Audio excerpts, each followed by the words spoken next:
السلام عليكم ورحمة الله وبركاته. الحمد لله رب العالمين، والصلاة والسلام على رسوله الأمين وعلى آله وصحبه أجمعين، وبعد. فقد قال الله تعالى في كلامه المجيد وفرقانه الحميد: ومن يتعدى حدود الله فقد ظلم نفسه. وقال تعالى: ومن أظلم ممن ذكر بآيات ربه فأعرض عنها ونسي ما قدمت يداه. وقال النبي صلى الله عليه وسلم: اتقي دعوة المظلوم فإنها ليس بينها وبين الله حجاب.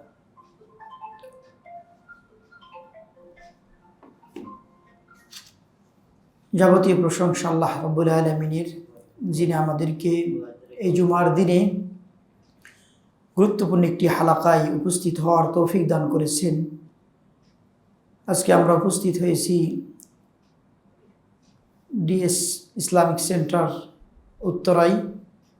আল্লাহ রাব্বুল আলামিন আমাদের এই আশা বসা কথা বলাকে যেন তার দ্বীনের স্বার্থে, তার সন্তুষ্টির জন্য কবুল করেন, আমিন। দ্রুত শান্তির ধারা বর্ষিত হোক নবী মুহাম্মদুর রাসূলুল্লাহ সাল্লাল্লাহু আলাইহি ওয়াসাল্লামের উপর। আমরা আজকে বর্তমান বাংলাদেশের যে প্রেক্ষাপট, এই প্রেক্ষাপটে গুরুত্বপূর্ণ একটি বিষয় নিয়ে আমরা উপস্থিত হয়েছি। ইনশাআল্লাহ কোরআন এবং সুন্নাহর আলোকে আমরা সেগুলি স্পষ্ট করার চেষ্টা করব ইনশাআল্লাহ। আজকের বিষয়টি হলো আনওয়াউয যুলম মাযাহিরুহু ওয়া খুতুরাতুহু।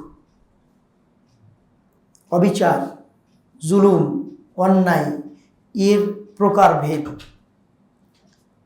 এবং কোন কোন উপায়ে এগুলি হয়ে থাকে এবং এর ভয়াবহতা কী, এ বিষয়ে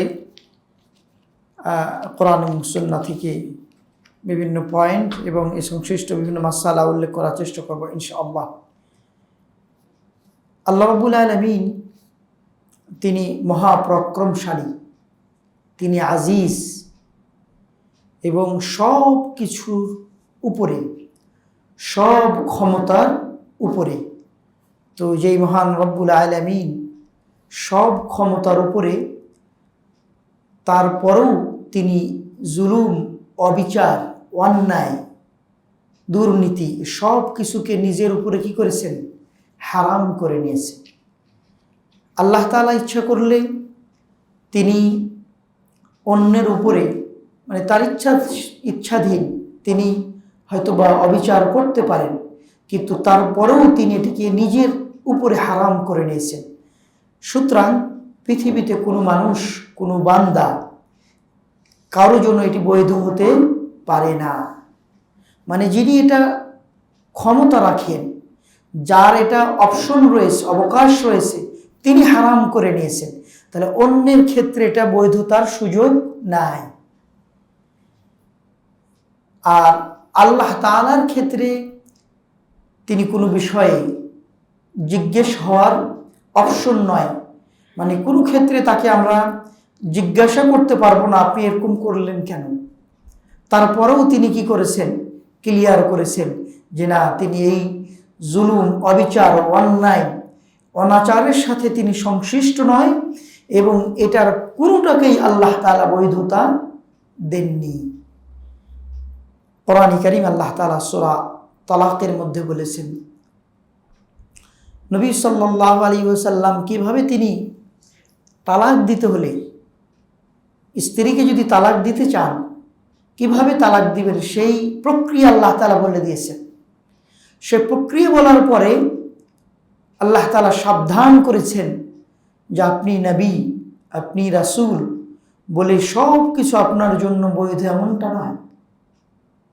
এটা আল্লাহ ক্লিয়ার করেছেন এবং আয়াতের শেষে বলছেন, ওমান ইয়াতাআদ্দা হুদুদাল্লাহ ফাকাদ যালামা নাফসাহু, ওমান ইয়াতাআদ্দা হুদুদাল্লাহ ফাকাদ যালামা নাফসাহু।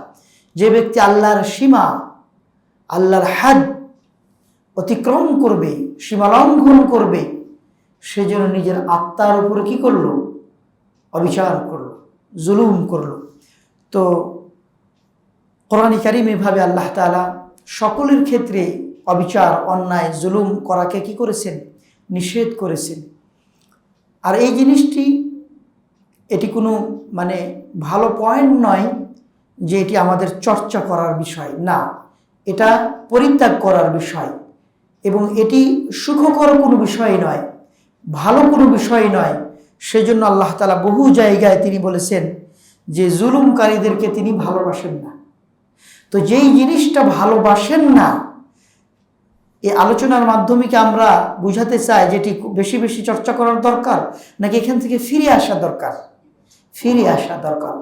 তাহলে আমরা কোন কোন ভাবে আমাদের দৈনন্দিন জীবনে, পারিবারিক জীবনে, সামাজিক জীবনে, বিভিন্ন অবস্থানে কিভাবে এই অবিচার, অন্যায়, অনাচার, জুলুম হয়ে যেতে পারে, এর বিভিন্ন ধরনগুলো আমরা আলোকপাত করব ইনশাআল্লাহ।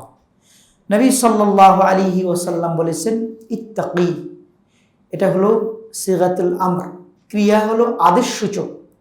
আল্লাহ রাসূল বলছেন ইত্তাকি দাওয়াতাল মাজলুম, তুমি মাজলুমের দোয়া থেকে বেঁচে থাকো, মাজলুমের দোয়া থেকে বেঁচে থাকো।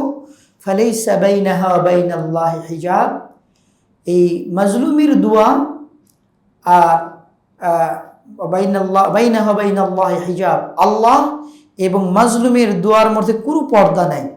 অর্থাৎ দোয়া করলেই কবুল হয়ে যাবে, দোয়া করলেই কবুল হয়ে যাবে। আচ্ছা, আমরা শুরুতেই ক্লিয়ার করি, এই মাজলুম যদি মুসলিম হয় তো মুসলিমের একটা অধিকার আছে, মুসলিমের একটা অবস্থান আছে আল্লাহর কাছে, যেহেতু আত্মসমর্পণকারী মুমিন। ধরুন অমুসলিম, মানে মুসলিম নয়, আত্মসমর্পণকারী নয়, মুমিন নয়, অমুসলিম, কাফের, সেও যদি মাজলুম হয়, সেও যদি নালিশ জানায়, তার দোয়াও কবুল হয়ে যাবে। এটাও আমাদের বিশ্বাস করতে হবে। হয়তো ভাবলাম একজন মুসলিমের উপরে জুলুম করছি, হ্যাঁ আমরা ভয় পাচ্ছি যে তার সাথে আল্লাহ তাআলার কানেকশন রয়েছে, মুসলমান মুসলিম হিসাবে নামাজ পড়ে, সিয়াম পালন করে, হজ করে, আল্লাহর প্রতি ঈমান এনেছে, হয়তো বা তার উপরে জুলুম করলে আমরা আল্লাহর কাছে ধরা খেয়ে যাব বা কঠোরভাবে আমরা পাকড়াও হব। কিন্তু যারা অমুসলিম, তাদের উপর হয়তো জুলুম করলে হয়তো বা আমরা মানে পাকড়াও হব না, এটা হয়তো অনেকে মনে করতে পারে। না, অবিচার, অনাচার, দুর্নীতি অথবা জুলুম, অত্যাচার মুসলমানের উপর করেন অথবা মুসলিমের উপর করেন, এই দোয়া আল্লাহ তাআলার কাছে কবুল হয়ে যাবে। রাসূলুল্লাহ সাল্লাল্লাহু আলাইহি সাল্লাম তিনি ক্লিয়ার করেছেন যে অমুসলিমের দোয়া, অমুসলিমের প্রার্থনা, মাজলুম অমুসলিম, মানে অমুসলিম মাজলুম, অত্যাচারিত, কোনোভাবে জুলুমের শিকার হয়ে গেছে, সেও যদি দোয়া করে তাহলে আল্লাহ তাআলা কবুল করবেন। বিশুদ্ধ হাদিস দ্বারা প্রমাণিত, আমরা সামনে আসবো ইনশাআল্লাহ। তো আমরা যে বিষয়টি নিয়ে আলোচনা করছি, জুলুমের বিশ্লেষণ অর্থ অনেকেই জানি যে সীমা লঙ্ঘন করা, অতিরিক্ত কাজ করা, যেটা আমার জন্য বৈধ ছিল না। এটিকে বলা হয় ওয়াদু'উ শাই ফি গায়রি মাওদিহি, মানে অপাত্রে কোনো জিনিস রাখা, মানে যেটা আপনার সমীচীন নয়, আমরা একটা কাজ করলেন যেটা অনৈতিক, সেটাই হলো জুলুম। আর এই জুলুম দ্বারা আমরা বোঝাতে চাচ্ছি কোরআন এবং সুন্নাহ, আল্লাহ কর্তৃক যেটা জুলুম বলা হয়েছে। আপনি নিজেকে মনে করলেন যে আমার পর জুলুম করে ফেলছি, অর্থাৎ আপনি কোনো দোষ ত্রুটি করেছেন, ভুল ত্রুটি করেছেন, আপনাকে যখন পাকড়াও করা হলো আপনি ভাবছেন যে না আমার পর তো জুলুম করা হলো, না এটাকে জুলুম মিন করছি না, মানে কোরআন সুন্নাহ যেটাকে জুলুম বলছে সেটা আমরা উদ্দেশ্য। এখন বাংলাদেশের প্রেক্ষাপটে কেউ কেউ বলছে যে তাদের উপরে জুলুম করা হয়েছে, কেউ কেউ মনে করতেছে, অথচ তাদের ভাবা উচিত যে আমরা কি করেছি, আমরা কি করেছি, আমরা কি জুলুম করার কারণে আমাদের উপরে এটার বিচার, এটার ফাইসালা, এটার যে প্রাপ্য প্রতিদান এটা আসলো কিনা। অনেকেই প্রতিদানকে জুলুম মনে করে, এটা বুঝতে হবে। অনেকেই প্রতিদানকে সীমালঙ্ঘন করে ফেলেছে, সে জুলুম, জালেম, অত্যাচারী।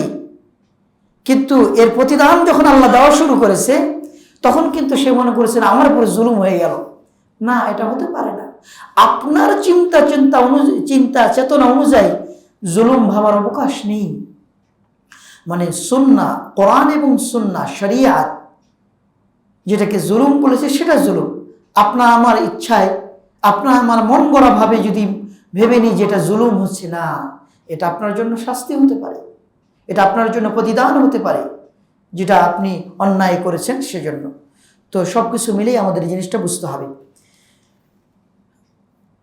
আল্লাহ রাসূল সাল্লাল্লাহু আলাইহি ওয়াসাল্লাম হাদিসে কুদসিতে বিভিন্ন শব্দ এসেছে যেটি আল্লাহ তাআলা বলেছেন। সব কিছু মিলে জুলুমের যে পরিণতি, এটি কোনো ভালো পরিণতি নয়। জুলুমের পরিণতি, জুলুমের প্রতিদান, এটা ভালো কিছু আসে না। জুলুমের প্রতিদান খারাপ বয়ে আসে। জুলুমের প্রতিদান সবসময় খারাপ। সেটা ব্যক্তিগত ক্ষেত্রে হতে পারে, পারিবারিক ক্ষেত্রে হতে পারে, সামাজিক ক্ষেত্রে হতে পারে, রাষ্ট্রীয় ক্ষেত্রে হতে পারে। সকল জুলুমের উদ্ধৃতি রয়েছে, যেগুলির বিস্তারিত বর্ণনা রয়েছে। সরকারিভাবে রাষ্ট্রীয় পর্যায়ে যদি জুলুম করে, তার ফায়সালাটা কি? এই ক্ষেত্রে আল্লাহ তাআলা কোরআনে কারিমে কি বলেছেন, সুন্নাহ নবী সাল্লাল্লাহু আলাইহি সাল্লাম কি বলেছেন? পারিবারিক জীবনে যদি কেউ জুলুম করে, সেই ক্ষেত্রে আল্লাহ রাসূল সাল্লাল্লাহু আলাইহি সাল্লাম কি বলেছেন, ইসলামী শরীয়তের দিক নির্দেশনা কি, এই সব কিছু এসেছে। আমরা যদি জুলুমের যে মানে ভয়াবহতা, পরিণতি যদি দেখি, তাহলে ব্যক্তি জীবনে আসতে পারে, মানে কাউরি ব্যক্তিগতভাবে আমি জুলুম করলাম, আমার উপরে দায়ভার বর্তাতে পারে। আমি জুলুম করার কারণে এই দায়ভার শুধু আমার উপরে না, আমার আশপাশের লোক যারা জুলুম করেনি তার উপরেও আসতে পারে। এই জন্য ভয়াবহ জিনিস যে আমি জুলুম করলাম, আমি পাপী, শুধু আমার উপর সীমাবদ্ধ নয়।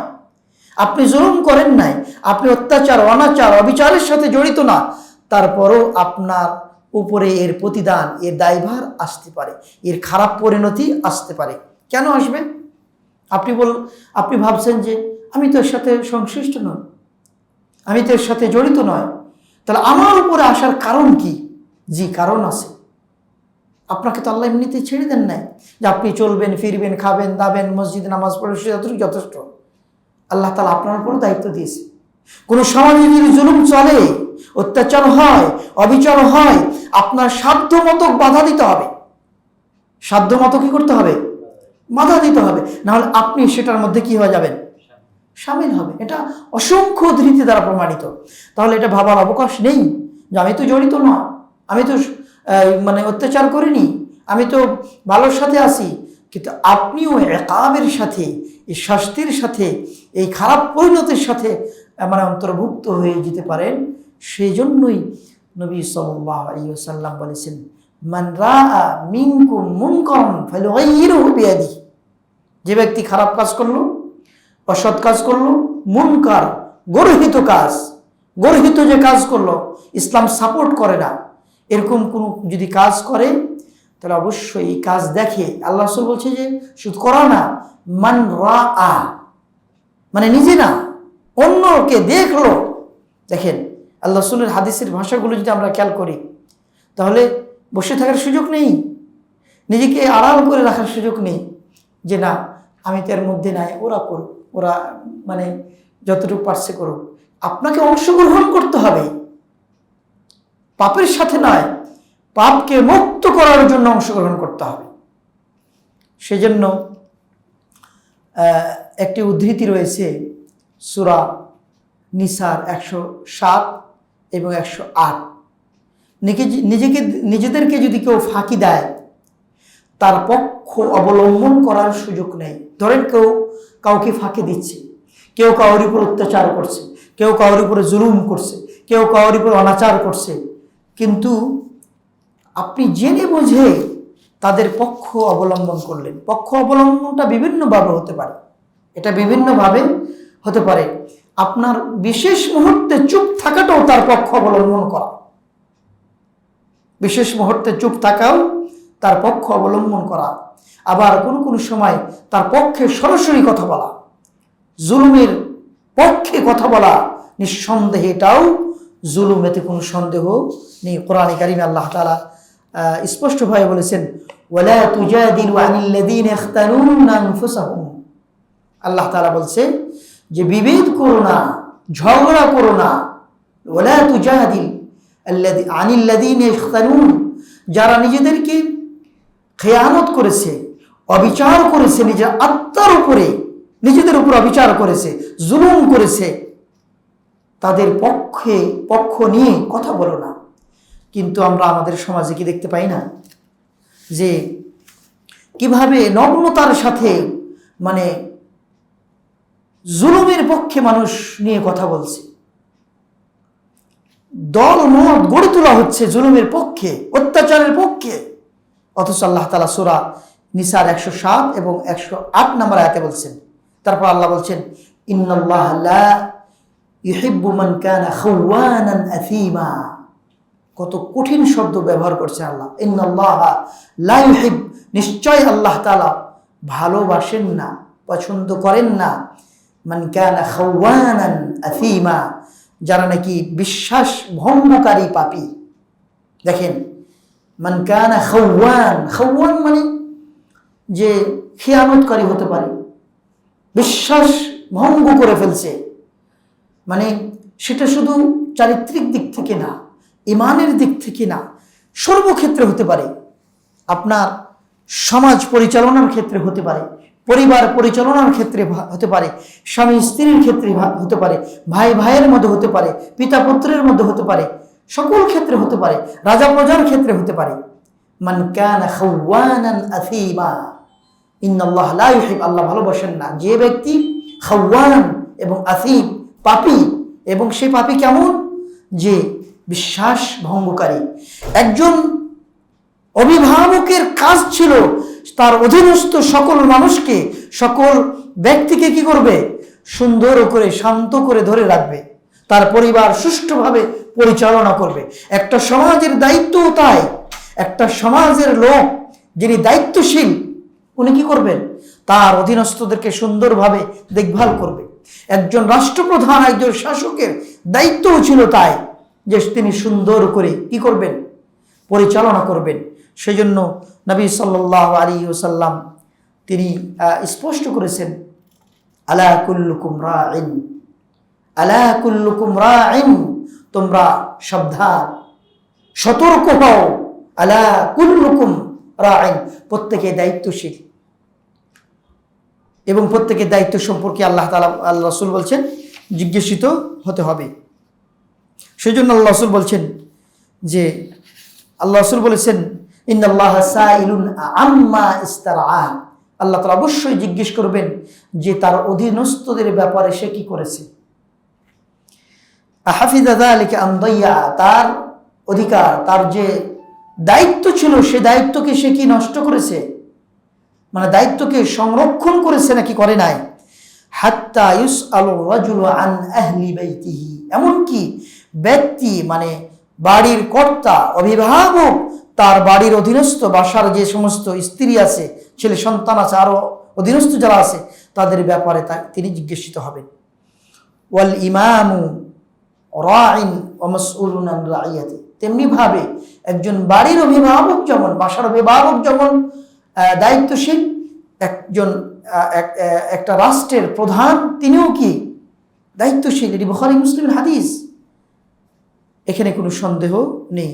সুতরাং আপনি আমি যেভাবে চলছি, আপনার আমার মাধ্যমে কোনো অনাচার, অবিচার, জুলুম হয়ে যাচ্ছে কিনা, আপনার অঙ্গনে হচ্ছে কিনা।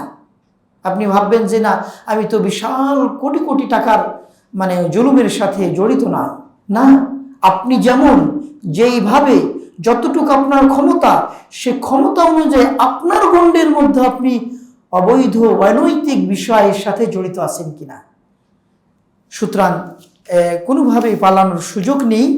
যে আপনি যদি মনে করেন যে না, আমি আমার দায়িত্বটা অন্যভাবে বা অন্যরা এর ব্যাপারে জিজ্ঞাসিত হবে, প্রত্যেকেই তার স্ব অবস্থান থেকে জিজ্ঞাসিত হবেন, এতে কোনো সন্দেহ নেই। আমরা বলছিলাম যে আল্লাহ রাসূল সাল্লাল্লাহু আলাইহি ওয়াসাল্লাম সর্বক্ষেত্রে তিনি কি করেছেন, জুলুম করাকে যেমন নিষেধ করেছেন, তেমনিভাবে পারিবারিকভাবে আপনার সামাজিকভাবে সকল প্রকার জুলুম করাকে তিনি কি করেছেন, নিষেধ করেছেন। একজন মুসলিম হোক এবং অমুসলিম হোক সর্বক্ষেত্রে কি করতে পারবে না, জুলুম করতে পারবে না। এবং এই জুলুমের দায়বদ্ধতা আমরা বলছিলাম যে নিজে করলেই শুধু নিজের উপরে বর্তাবে না, বরং অন্যের উপরেও বর্তাতে পারে। যারা জুলুমের সাথে সংশ্লিষ্ট নয় তারাও কি এর মধ্যে সামিল হতে পারে।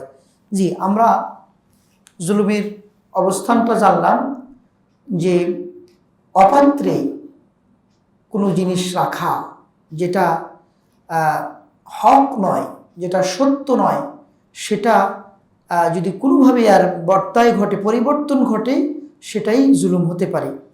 তো এই জুলুমের বিভিন্ন দিক বা বিভিন্ন পর্যায় হতে পারে। তার মধ্যে এক প্রকার জুলুম হলো যে বান্দা এবং তার মালিক সংশ্লিষ্ট জুলুম, মানে বান্দা এবং তার রবের মাঝে যে অধিকার আছে, অধিকার আদায়ের মাধ্যমে জুলুম হতে পারে, অধিকার অনাদায়ে জুলুম হতে পারে। যেমন একটি হলো বান্দা তার রবের সাথে সংশ্লিষ্ট ক্ষেত্রে জুলুম হতে পারে। আর একটা হতে পারে যে ব্যক্তি অন্য ব্যক্তির সাথে বান্দা সংশ্লিষ্ট ক্ষেত্রে জুলুম হতে পারে। আর একটা হতে পারে যে বান্দা তার নিজের নফসের উপরে জুলুম করতে পারে।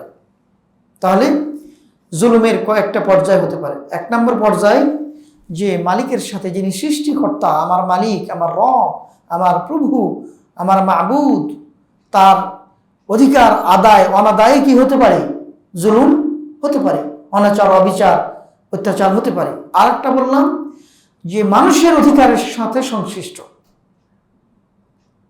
আর একটা হতে পারে আপনার নিজের সংশ্লিষ্ট, নিজের ক্ষেত্রে, আপনার আত্মা, আপনার নফসের ক্ষেত্রে জুলুম হয়ে যেতে পারে, অত্যাচার অবিচার অনাচার হয়ে যেতে পারে।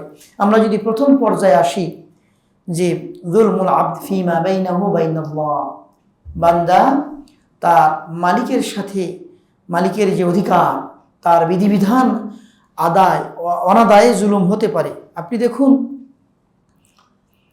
আমরা যারা রক্তে মাংসে গড়া মানুষ, নর হোক নারী হোক, ছোট হোক বড় হোক, আমাদের মধ্যে কেউ বড়, কেউ বেশি সম্মানী, কেউ মুদির, কেউ মানে যিনি অফিসের বস, কেউ আবার সাধারণ চাকরি, বিভিন্ন পর্যায়ের লোক, রাজা প্রজা, বিভিন্ন ধরনের মানুষ রয়েছে। এবং এর মধ্যে আমরা লক্ষ্য করেছি যে বিভিন্ন ক্যাটাগরি যেমন মানুষ রয়েছে, তেমন বিভিন্ন ধর্মেরও মানুষ রয়েছে।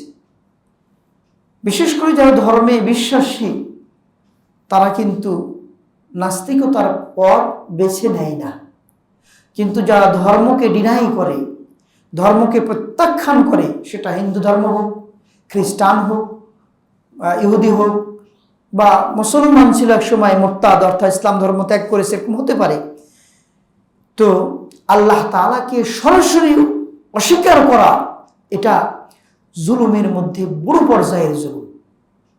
সুতরাং যারা নাস্তিক, যারা আল্লাহ তাআলা স্রষ্টা বলে যারা বিশ্বাস করে না, নিঃসন্দেহে আল্লাহ তাআলার অস্তিত্ব, এই মানে এই ধরনের যে আসমান জমিন, আপনার পাহাড় পর্বত, নক্ষত্ররাজি, সূর্য চন্দ্র, এই যে সব কিছু এই একটা সুন্দর নিয়মে পরিচালিত হচ্ছে, অবশ্যই সেই মালিককে কি করা, স্বীকার করা। কিন্তু কেউ যদি অস্বীকার করে ফেলে, আপনার আমার মতোই কিন্তু তার মানুষ, রক্তে মাংসে গড়া। আপনি আমি যেমন অসুস্থ হই, হয়তো ব্যথা পেলে কষ্ট পায়, আপনার বিভিন্ন আমাদের অনুভূতি আছে, তাদেরও অনুভূতি আছে। তারপরেও কিন্তু বিশাল একটা অস্তিত্বকে তারা কি করেছে, অস্বীকার করে ফেলছে। এটা কিন্তু চারটিখানি কথা না, এটা অবশ্যই রবের সৃষ্টিকর্তার শান। এটা কি জুলুম? সে আল্লাহর অধিকার আদায় কি করেছে, জুলুম করেছে। এভাবে আপনি আল্লাহ তাআলা যে সমস্ত বিধিবিধানগুলি বান্দার উপর অবধারিত করেছে, সেটা তার বৈশিষ্ট্যের ক্ষেত্রে হতে পারে, তার সুন্দর নামের ক্ষেত্রে হতে পারে, তার পরিচিতি জানার ক্ষেত্রে বান্দার উপরে যেগুলি তিনি জানাইয়েছেন, সেগুলি অস্বীকৃতি মানে অস্বীকার করার মাধ্যমে কি হতে পারে? জুলুম হতে পারে। এটা কি? বান্দা এবং তার মালিকের সাথে এটা সম্পর্ক বা তার অধিকার আদায়ে এটা হতে পারে। আল্লাহর যে ইবাদত করা, আল্লাহ তাআলাকে মানা, আল্লাহ তাআলা উপাসনা করা, এই না করার ক্ষেত্রেও জুলুম হতে পারে। আল্লাহ তাআলা বলছেন ওয়াল কাফিরুনা হুমুয যালিমুন, মানে আল্লাহকে যারা অস্বীকার করে, সেটা নাস্তিক হোক, ইবাদত না করার মাধ্যমে হোক, আল্লাহকে বিভিন্নভাবে আল্লাহর বিধিবিধানগুলিকে প্রত্যাখ্যান করার মাধ্যমে, আল্লাহ বলছেন সূরা বাকারা 254 নম্বর আয়াত, তিনি বলছেন ওয়াল কাফিরুনা হুমুয যালিমুন, কাফেররাই, আল্লাহ বলছেন হুমুয যালিমুন, তারাই অত্যাচারী, তারাই অনাচার, তারাই কি অধিকার আদায়ে সচেষ্ট হয়নি। আল্লাহ তাআলা আরো বলেছেন সূরা লুকমানের 13 নম্বর আয়াত, ইন্না শিরকা লাযুলমুন আযীম, নিশ্চয় শিরক হলো মহাজুলম, নিশ্চয় শিরক হলো কি? মহাজুলম। তাহলে নিঃসন্দেহে আল্লাহ তাআলা এবং বান্দার অধিকার আদায় অনাদায়ে শিরিক হয়ে মানে জুলুম হতে পারে, এটি আল্লাহর সাথে।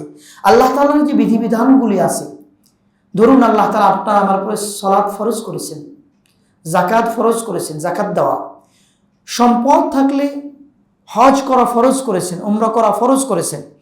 কিন্তু এই বিধিবিধানগুলিকে আপনি যদি না বাস্তবায়ন করেন, তাহলে এটি হলো আল্লাহ তাআলার বিধিবিধানের ক্ষেত্রে সীমালঙ্ঘন। সীমালঙ্ঘন পর্যন্ত আল্লাহ এবং স্রষ্টার অধিকারের ক্ষেত্রে অত্যাচার, জুলুম। এটা কি? বান্দার পক্ষ থেকে জুলুম। আল্লাহ তাআলা বলছেন ওয়া ইয়াতাআদ্দা হুদুদাল্লাহ, একটু আগে যে আয়াতটা বলছিলাম সূরা তালাকের কত নম্বর আয়াত? আমরা বলছিলাম 1 নম্বর আয়াত। আল্লাহ তাআলা তালাক দেওয়ার ক্ষেত্রে বলছেন, নবীজিকে সতর্ক করেছেন। এটা আমরা শুরুতে বলছিলাম যে আপনি নবী রাসূল, কিন্তু এই বিধান আপনাকেও অবলম্বন করতে হবে। অন্যরা মানবে, অন্যরা পালন করবে, আদায় করবে, আর আপনি করবেন না এমনটি নয়। সেজন্য আল্লাহ বলছেন ওয়া ইয়াতাআদ্দা হুদুদাল্লাহ, আল্লাহর সীমা অতিক্রম যে করবে, ফাকাদ যালামা নাফসাহ, সে অবশ্যই তার আত্মার উপর জুলুম করল। তো নিঃসন্দেহে এটা স্পষ্ট, এটা যে জুলুম মানে কোরআনের আয়াতেই স্পষ্ট, মানে এতে কোনো সন্দেহ নেই। আল্লাহ তাআলার বিধিবিধান শিক্ষার ক্ষেত্রে কেউ যদি দূরে থাকে, ধরেন আপনি একজন আল্লাহর বান্দা হিসাবে যে সমস্ত বিধিবিধানগুলি শিক্ষা করা দরকার আপনি শিখলেন না, এটা এক প্রকার জুলুম। আল্লাহ তাআলা এটাকে জুলুম হিসাবে অভিহিত করেছেন। তার প্রমাণস্বরূপ আমরা বলতে পারি ইমাম মুহাম্মদ ইবনে আব্দুল ওয়াহ্হাব রাহমাতুল্লাহ আলাইহি, তার একটি সুন্দর ছোট্ট একটি গ্রন্থ রয়েছে নওয়াকিদুল ইসলাম, নাম শুনেছেন? ইসলাম ভঙ্গকারী বিষয়সমূহ, ইসলাম বিনষ্টকারী বিষয়, মানে কি? যে বিষয়গুলি আপনার ইসলামকে নষ্ট করে দিবে, মানে আপনি ইসলামের গণ্ডির মধ্যে দাবি করলেও থাকতে পারেন না। তার মধ্যে 10 নম্বর যে উদ্ধৃতি, মানে ওই বইয়ের মধ্যে 10টা ইসলাম ভঙ্গের কারণ উল্লেখ করেছেন। 10টা কারণের মধ্যে অধিকাংশ থাকতে হবে এরকম না, হয়তো মনে করুন মেজরিটি পার্সেন্ট থাকলে উনি হয়তো বা মানে কাফের হবে, না হলে 50% বা 49, যদি 49% হয় তাহলে হয়তো কাফের হবে, এরকম নয়। কোনো একটা যদি থাকে তাহলেই কাফের। এটি কোরআন এবং সুন্নাহ দ্বারা প্রমাণিত, এটা আমার কথা না। তো ইমাম মুহাম্মদ ইবনে আব্দুল ওয়াহ্হাব রাহমাতুল্লাহ আলাইহি 10 নম্বর নাকিদের মধ্যে বলছেন যে আল ইরাদু আন দীনিল্লাহ, আল্লাহর দ্বীন থেকে মুখ ফিরিয়ে নেওয়া। আল্লাহর দ্বীন থেকে কি? মুখ ফিরিয়ে নেওয়া। তিনি আরো ক্লিয়ার করেছেন লা ইয়াতাআল্লামুহু ওয়া লা ইয়ামালু বিহি, শিক্ষাও করে না ওই দিন এবং আমলও করে না ওই দিন। এটা একটা কি? ইসলাম ভঙ্গের কারণ।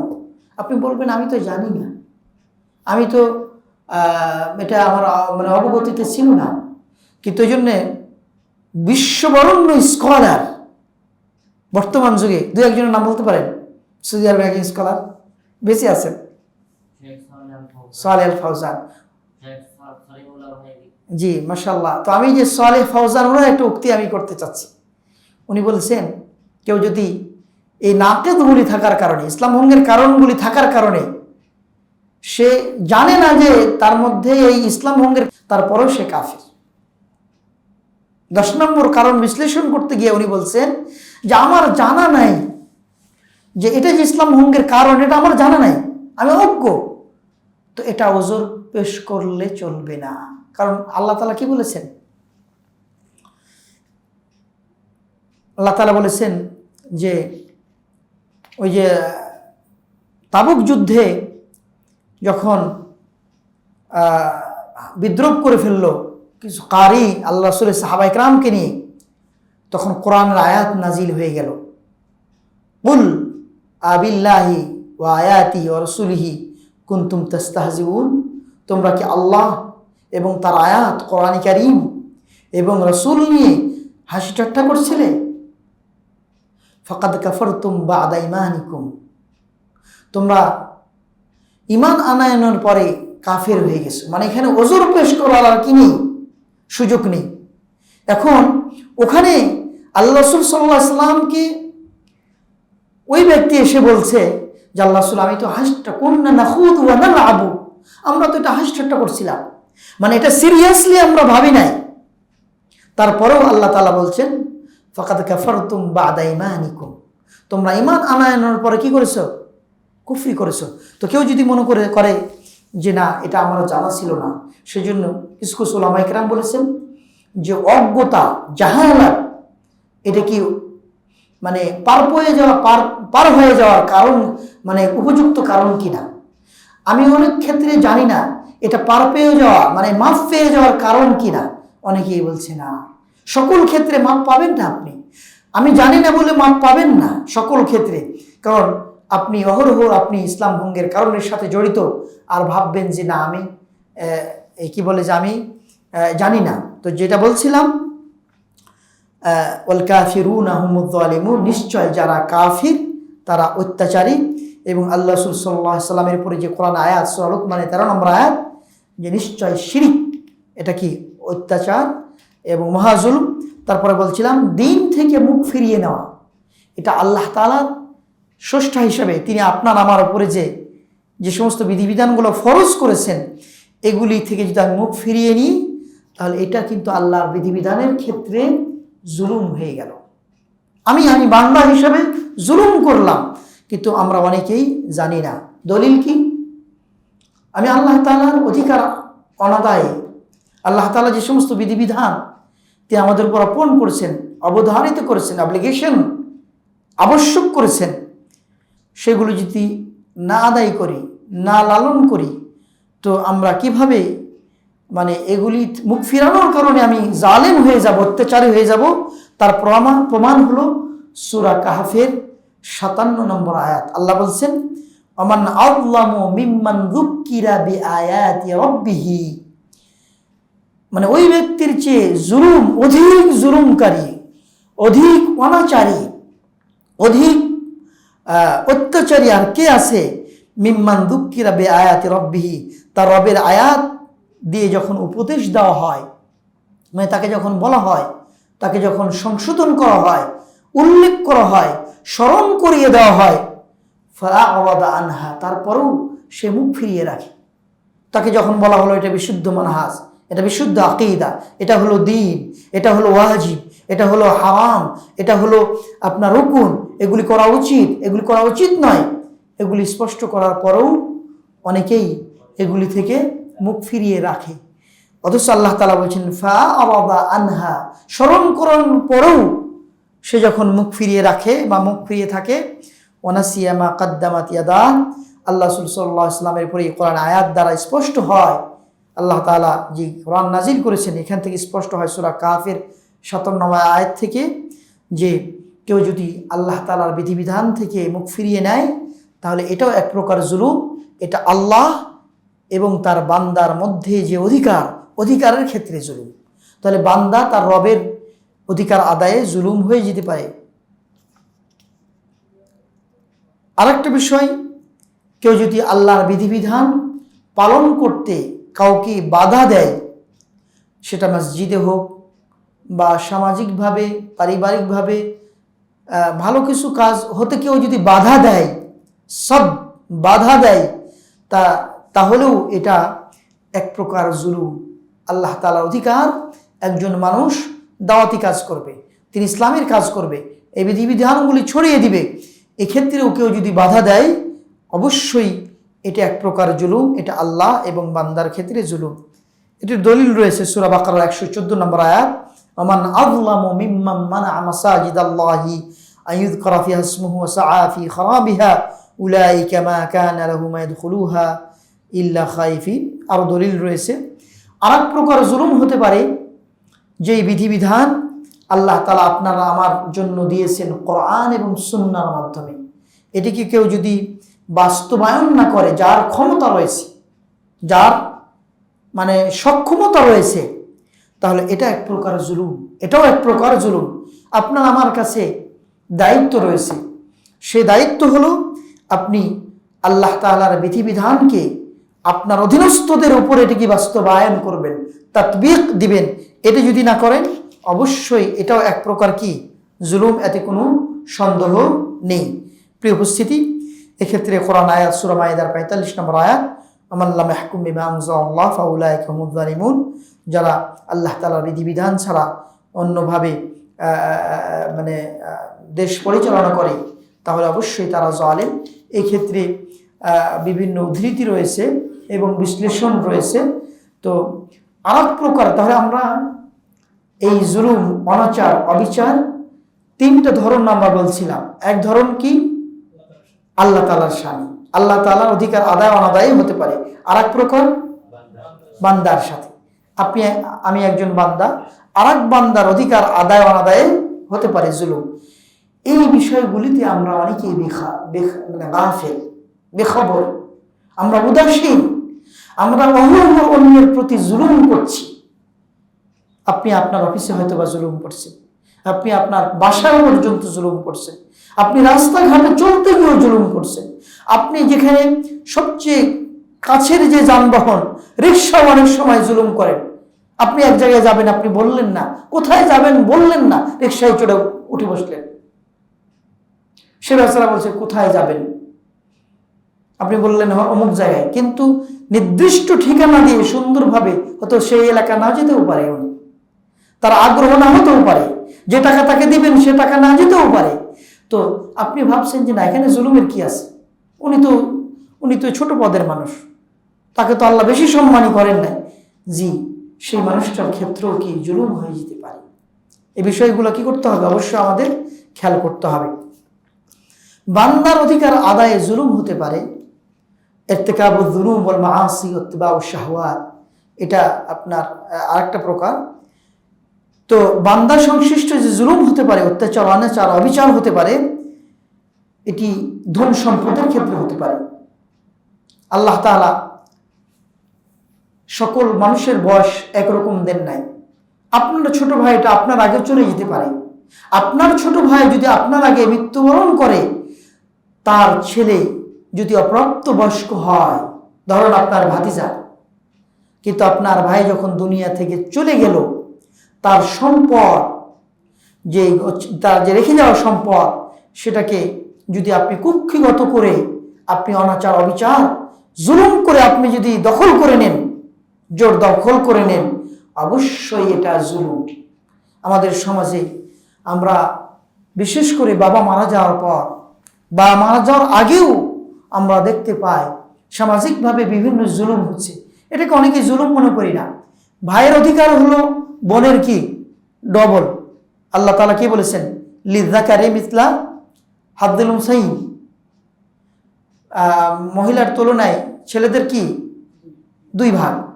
আচ্ছা, তারপরেও মহিলাদের তো অংশ কম, তারপরেও অনেক মানুষ কি করে নেয়, নারীদের যে অংশ সেটাকেও তারা সুষ্ঠুভাবে দিতে চায় না।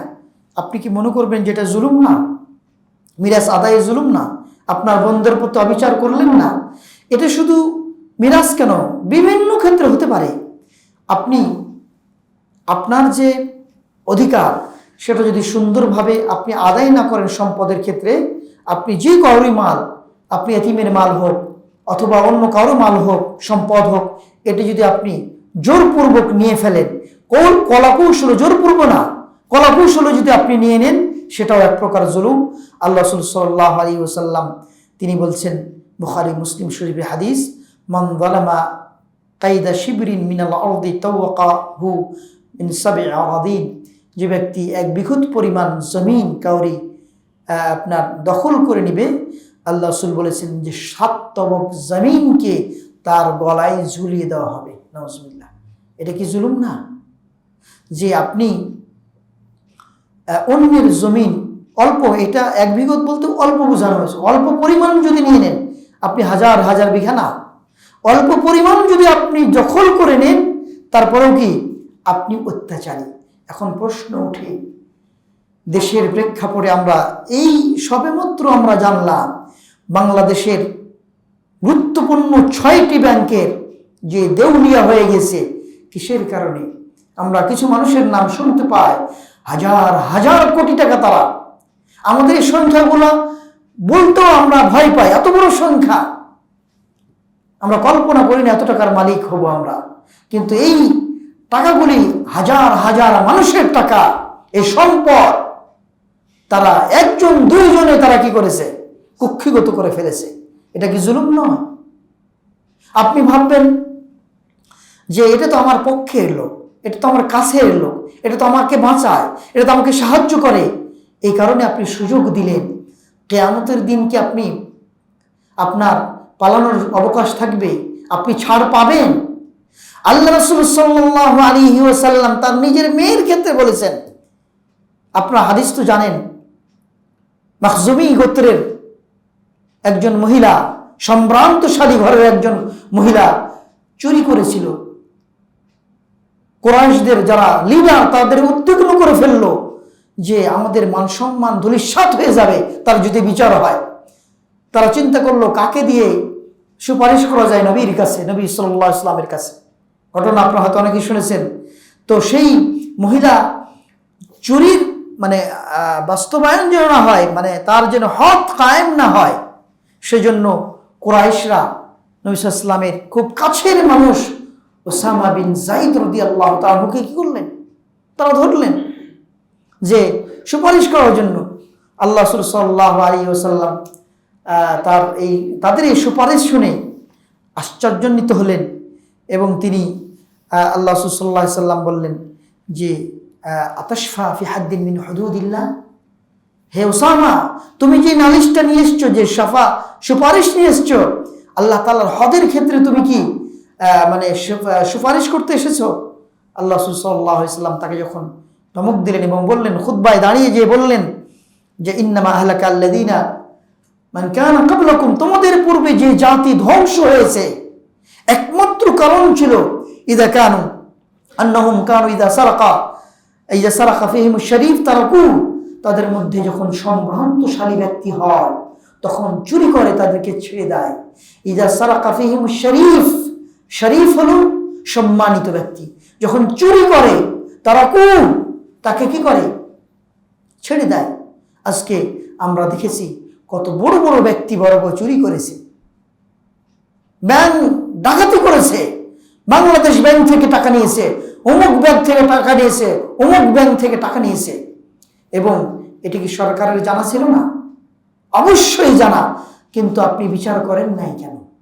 এলুক তারা যে আপনি চুপ থেকেছেন কেন? বুঝতে হবে। আল্লাহ রাসূলের হাদিসটি যদি আপনাকে বলে দেওয়া হয়, আল্লাহ রাসূল কি বলেছিলেন?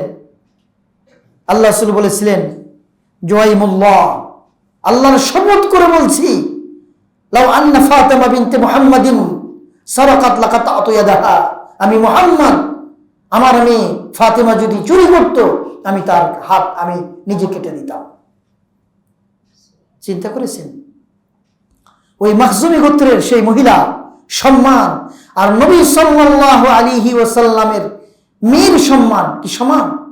আল্লাহ রাসূলের মেয়ে যিনি জান্নাতি মহিলাদের সর্দার, আল্লাহ রাসূল সাল্লাল্লাহু আলাইহি ওয়াসাল্লামের এই মেয়ে বিবাহ বন্ধনে আবদ্ধ থাকা অবস্থায় আলীকে মানে দিক নির্দেশনা দিয়েছেন যে এই হলো আমার কলিজার টুকরা, আমার ফাইয়া বিদআতুম মিন্নি, সেটা আমার গোশতের টুকরা, সেটা আমার অংশ, তাকে যদি কষ্ট দাও আমি কষ্ট পাই। তো আল্লাহ রাসূল সাল্লাল্লাহু আলাইহি ওয়াসাল্লামের মেয়ে ফাতিমা রাদিয়াল্লাহু তাআলা শানি তিনি বলছেন, লাউ আন্না ফাতিমা বিনতে মুহাম্মদ সারাকাত, আমার মেয়ে ফাতিমা যদি চুরি করত, আমি নিজে আমার মেয়ে ফাতিমার হাত আমি কেটে দিতাম। এখান থেকে কি শিক্ষা পায়? যত বড়ই হোক অবিচার, অনাচার, অত্যাচারে যত বড়ই হোক, কোনোভাবেই তাকে ছাড় দেওয়ার সুযোগ নাই। কিন্তু যখনই এই সুযোগ নেওয়া হয়েছে, আল্লাহ রাসূল কি বললেন? ইন্নামা আহলাকাল্লাযীনা মিন ক্বাবলিকুম, তোমাদের পূর্বে জাতিকে ধ্বংস করেছে এই কারণে, আন্নাহুম কানু ইযা সারাকা ফীহিম শরীফ তারাকু, তাদের মধ্যে সম্ভ্রান্তশালী ব্যক্তিবর্গ যখন অবিচার অনাচারের সাথে চুরি করত, জড়িত থাকত, তখন তাদেরকে ছেড়ে দেওয়া হতো। কিন্তু ওয়াইদা সারাকা ফীহিমুদ দাঈফ আকামু আলাইহিল হাদ, কিন্তু যখন দুর্বল সমাজের দুর্বল প্রকৃতি মানুষরা কিছু চুরি করেছে, কিছু অনাচার অবিচারের সাথে জড়িত, তাদের উপর হাত কায়েম, বিচার তাদের উপর হবে। সেজন্য দেশীয় ট্রাইব্যুনাল আর আন্তর্জাতিক ট্রাইব্যুনাল সব তাদের জন্য হয়ে যায়, ওই ছোট মানুষগুলোর জন্য যাদের কথা বলার সাহস নাই। আর মানে ওদের জন্যই দেশি ট্রাইব্যুনালে হয় না, ইন্টারন্যাশনাল ট্রাইব্যুনাল লাগে, ঠিক কি না? এগুলো তো আমরা হারে হারে টের পাচ্ছি, আপনারা সবাই জানেন, কিন্তু যা স্মরণ করে দিচ্ছি। কেন স্মরণ করে দিই? এই জন্যই যে মুক্ত থাকতে হবে, আওয়াজ তুলতে হবে, আপনাকে পরিবর্তনের চিন্তা করতে হবে। চুপ থাকলে চলবে না, কিন্তু সাধ্য অনুযায়ী। আপনাকে রাস্তায় বেরিয়ে যেতে আমি ওভাবে বলছি না, আপনার সাধ্য মতো কি করবেন, চেষ্টা করবেন। তো সেজন্য বলছিলাম যে অবিচার অনাচার মানুষের বান্দা মানে অধিকার সংশ্লিষ্ট বিষয়ে হতে পারে। তো আল্লাহ রাসূল সাল্লাল্লাহু আলাইহি ওয়াসাল্লাম তিনি ক্লিয়ার করেছেন যে সম্পদের ক্ষেত্রে, মানে মানুষের অধিকারের সাথে সম্পদ সংশ্লিষ্ট, তো এই ক্ষেত্রে কোনোভাবে ছাড় দেওয়ার সুযোগ নেই। সেজন্য আল্লাহ রাসূল সাল্লাল্লাহু আলাইহি ওয়াসাল্লামের উপরে যে কোরআন আয়াত নাজিল হয়েছে, সূরা নিসা 10 নম্বর আয়াত, আল্লাহ কি বলেছেন? ইন্নাল্লাযীনা ইয়াকুলুনা আমওয়ালাল ইয়াতামা যুলমা, নিশ্চয় যারা এতিমদের সম্পদকে জুলুম করে, অবিচার করে যারা ভক্ষণ করে, ইন্নামা কানা ইয়াকুলুনা ফি বুতুনিহিম নারা, তারা যেন তাদের পেটে আগুন ঢুকিয়ে দিল, তাদের পেটে তারা যেন আগুন ভক্ষণ করলো। নাউযুবিল্লাহি মিন যালিক। ওয়া সায়াসলাউনা সাঈরা, তারা অবশ্যই পরকালে সাঈর কঠিন শাস্তির মানে মুখোমুখি হবে। তাহলে অবশ্যই এটা স্পষ্ট যে আজকে আপনার আমার সুযোগ আছে, জুলুম করলাম, অনাচার অবিচার করলাম, এবং মনে করবেন যে আল্লাহ হয়তো বা পাকড়াও করবে না, দুনিয়াতেও পাকড়াও আল্লাহ করতে পারেন। তার প্রমাণ দেখেন, আল্লাহ তাআলা সূরা সম্ভবত আল্লাহ তাআলা বলেছেন, ইন্নাল্লাহা লা ইয়াহদি কাইদাল খাইনিন, আল্লাহ রাব্বুল আলামিন হেদায়েত দান করেন না যারা বিশ্বাসঘাতক তাদের।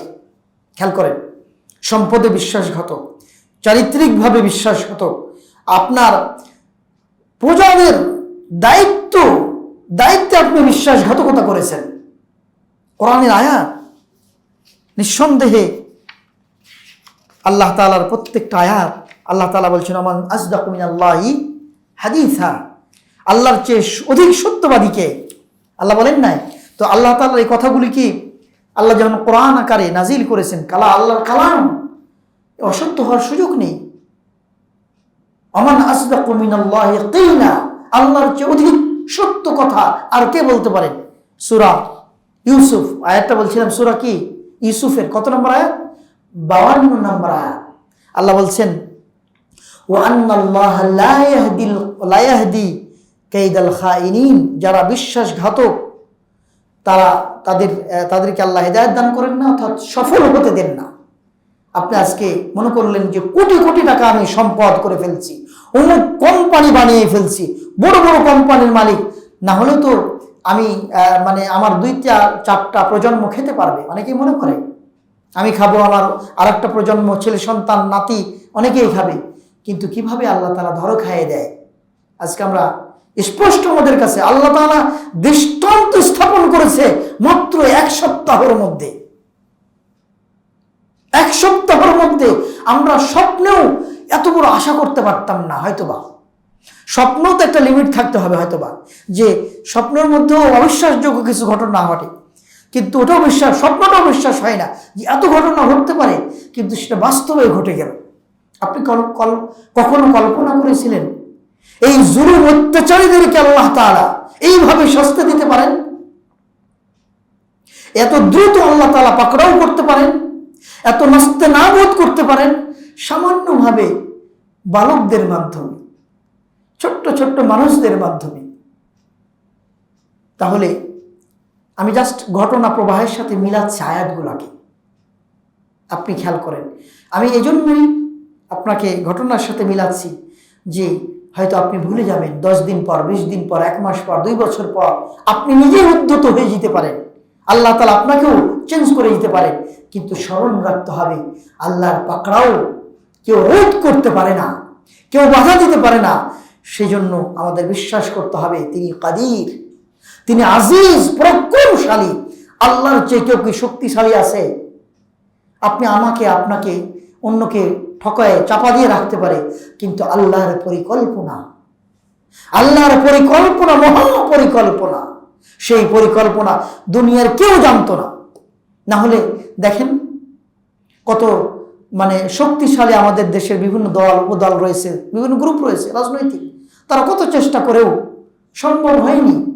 কিন্তু আল্লাহ তাআলা চেয়েছেন যে না, ওদের মাধ্যমে কাউরি পতন হোক, সেটা আল্লাহ চাইনি। আল্লাহ তাআলা অন্যভাবে মানুষদেরকে দেখিয়ে দিতে চেয়েছে। আল্লাহ তাআলা আমাদের প্রত্যেকটা বিষয়ে বুঝদান করুক। আমি বলছিলাম যে অন্যের সম্পদ হরণ করা, ভক্ষণ করা, ছিনিয়ে নেওয়া, আপনার অনাচারের সাথে জড়িত থাকা, এটি বান্দার অধিকারের সাথে জুলুম, বান্দার অধিকারের সাথে জুলুম। আল আইমান আল কাযিবা, মিথ্যা সাক্ষী দেওয়া। আজকে দেখেছেন না, শুধু আজকে নয়, যুগ যুগ ধরে আমরা দেখে আসছি সত্যকে অসত্য বানানো হয় এবং অসত্যকে সত্য বানানো হয়, মিথ্যাকে সত্য, সত্যকে মিথ্যা। এটা আপনি যদি আল্লাহ রাসূলের হাদিসগুলি লক্ষ্য করেন সেটাও পাবেন। এটা অবশ্যই জুলুম, সত্যকে মিথ্যা বানানো, মিথ্যাকে সত্য বানানো। আজকে অনেক আলিম দ্বীন কি এ ধরনের হয়রানির শিকার হয়নি? মিথ্যা অপমান দিয়ে তাকে বছরের পর বছর তাকে কষ্ট দেওয়া হয়নি? অনেকে তো আছে। শুধু এই 2-4-10 বছরের মধ্যে কেন, বিভিন্ন যুগে বিভিন্ন সরকার আমলে ঘটে থাকে। আমি নির্দিষ্ট কোনো ব্যক্তিবর্গকে বোঝাচ্ছি না, কিন্তু বাস্তবে ঘটে থাকে। কিন্তু আল্লাহ রাসূল সাল্লাল্লাহু আলাইহি সাল্লাম কি বলেছেন আপনি একটু খেয়াল করুন, যে সত্যকে মিথ্যা বানানো এবং মিথ্যাকে সত্য বানানো কত বড় মহা পাপ। এটা অবশ্যই আমাদের কি করতে হবে, খেয়াল করতে হবে।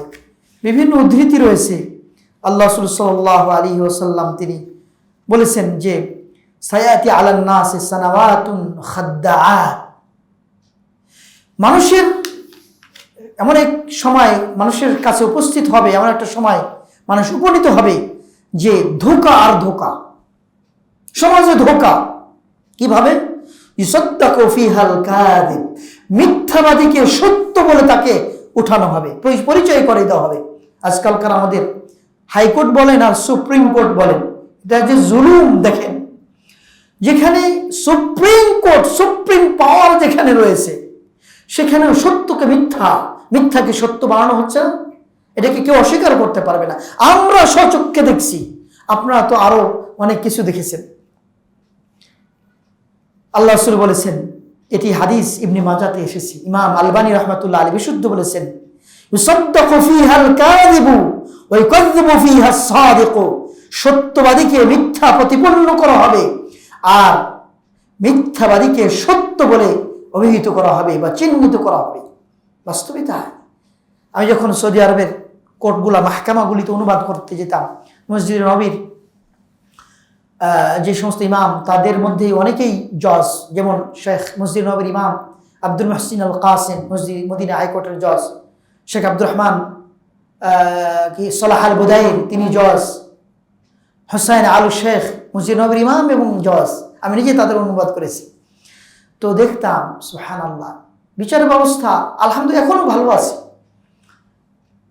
একটা সত্যকে মিথ্যা প্রতিপন্ন করার জন্য ওকালতের সিস্টেম নেয়, কিন্তু বাংলাদেশে এটা সিস্টেম, গ্রহণ করতে হয় ওকালত। মিথ্যা প্রমাণ করার জন্য একটা গ্রুপকে ধরানো হয়, এটা সিস্টেম আমাদের দেশের। অথচ এটা কত বড় অন্যায়, মিথ্যাকে সত্য প্রমাণ করার জন্য অথবা সত্যকে মিথ্যা প্রমাণ করার জন্য উকিল ধরা হয়। এই সুযোগ কে দিয়েছে? আমাদের সিস্টেমে দিয়েছে। তাহলে বুঝতে হবে এটা অবিচার, অনাচার, জুলুম, এটা আছে, এটাকে দূর করতে হবে, চেষ্টা করতে হবে। সেই জন্য আল্লাহ রাসূল বলছেন, সাদ্দাকা ফিহাল কাযিবু ওয়া ইয়াকযযবু ফিহাস সাদিকু, সত্যবাদীকে মিথ্যা প্রতিপন্ন করা হয়, মিথ্যাবাদীকে সত্য বলে প্রতিপন্ন করা হয়। ওয়া ইউতামানু ফিহাল খাইন, নাউযুবিল্লাহ। যারা খেয়ানত করে, বিশ্বাসঘাতক, সমাজে অনেকগুলো ধরা পড়ছে এখন। অনেক বিশ্বাসঘাতক কি করা হয়েছে? বিশ্বস্ত বলে পরিচিত করা হয়েছে। পোস্টার আর পোস্টার, সমাজের পোস্টারের ঠালায় আমরা মানে ভালো কিছু টাঙ্গাতে পারতাম না। ভালো কিছু টাঙ্গার মানে কিন্তু একটা মানে কনফারেন্স, ইসলামিক কনফারেন্স, জালসা, মাহফিলের পোস্টার লাগানোর জায়গা নাই। মানে অনাচার ব্যক্তিদের পোস্টারে ভরে গেছে এবং মিথ্যু জালেম তাদেরকে এমনভাবে পরিচিত করানো হয়েছে। আল্লাহ রাসূলের হাদিস, সুনান ইবনে মাজার হাদিস, ইউতামানু ফিহাল খাইন, বিশ্বাসঘাত খেয়ানতকারীকে মানে বিশ্বস্ত বলে মানুষের কাছে পরিচিত করে দেয় সরকারিভাবে। এবং এক প্রকার লোক সাপোর্ট করে, আমার ভাইয়ের চরিত্র ফুলের মতো পবিত্র। আমরা সূরা নিসার 100 কত আয়াতগুলোর নাম্বার মুখস্থ রাখতে হবে, 107, 108 আয়াতে আমরা কি বললাম? ওয়ালা তুজাদিলু আনিল্লাযীনা ইখতানুনা আনফুসাহুম, যারা তাদের নিজের আত্মাকে খেয়ানত করে, বিশ্বাস তাদের নিজের আত্মার উপরে বিশ্বাসঘাতক, তাদের পক্ষে ওকালতি করবেন না। ওয়ালা তুজাদিলু আনিল্লাযীনা ইখতানুনা আনফুসাহুম, এ কথা কি স্পষ্ট প্রমাণ বহন করে না?